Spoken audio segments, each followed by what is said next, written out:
complètement gérable et stabilisé uniquement dans pourquoi pas dans de l'eau florale. Le monde du bio s'y est mis. Ce sont même les consommatrices du bio qui ont réclamé des eaux florales aussi intelligentes que les eaux micellaires. Et voilà qu'un laboratoire français, qui est très connu aussi pour fabriquer des médicaments, s'est dit si on y a. En un quart de siècle, une eau cosmétique aux allures anodines s'est installée comme star du démaquillage. Les crayons, les fards, tout comme la pollution, créent en effet un film d'impureté sur la peau. Quoi de mieux qu'une eau intelligente pour tout nettoyer? C'est le pari fou, lancé sous le nom de Créaline H2O par une jeune marque à l'époque, Bioderma. Dans les années 90, il y a une véritable révolution en cosmétique avec la naissance de l'eau micellaire. C'est une eau démaquillante qui contient des micelles, donc des petites sphères microscopiques invisibles à l'œil nu et pourtant ultra puissantes puisqu'elles sont capables d'attirer, de capter toutes les impuretés, l'excès de sébum et le maquillage présents à la surface de la peau. Ça a démarré en France et petit à petit, en fait, les femmes du monde entier se sont mises à utiliser cette nouvelle gestuelle démaquillante. Mais le petit souci avec ces agents nettoyants mobiles dans l'eau que sont les micelles, c'est qu'ils assèchent un peu la peau. Des micelles nouvelle génération permettent alors un vrai confort. En 20 ans, il y a eu un vrai travail pour pouvoir sélectionner les meilleurs agents nettoyants, ceux qui vont à la fois parfaitement démaquiller et nettoyer la peau, tout en la respectant parfaitement.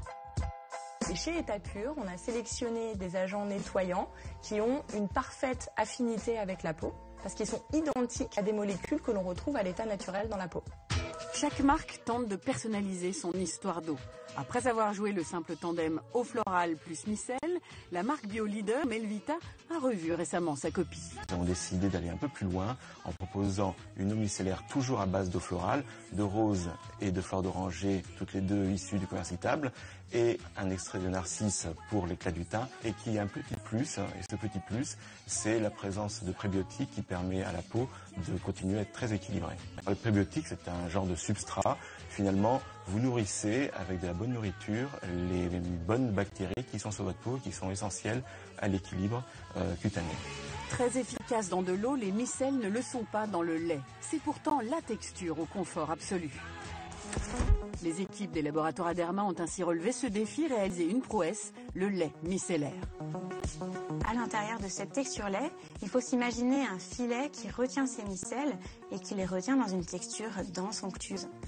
Au fur et à mesure de l'application, au contact de la peau et les sels minéraux de la transpiration quotidienne, le réseau va se détendre, le filet va se détendre et libérer les micelles qui vont devenir actives et vont pouvoir aller capturer les salissures à la surface de la peau.